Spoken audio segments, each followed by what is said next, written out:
If your GE fridge isn't working right, maybe it's not cooling properly, the lights are flashing, or things just feel off, doing a reset can often clear up minor glitches and get it running smoothly again. Here's how you can reset it step by step depending on the type of model you have. Start with the basic power cycle.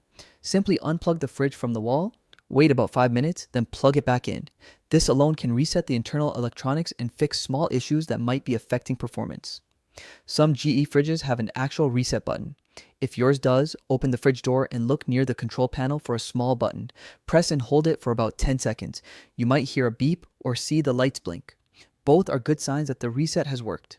If your fridge has buttons instead of a touch screen, press and hold the energy saver and lighting buttons at the same time. Keep holding for 10 seconds until you hear a beep or the panel lights flash. For models with a touch screen, go into the settings menu, find the system section and tap on factory reset. Follow the on-screen instructions carefully. Remember, this will erase any custom settings, so jot them down first if you need to keep them.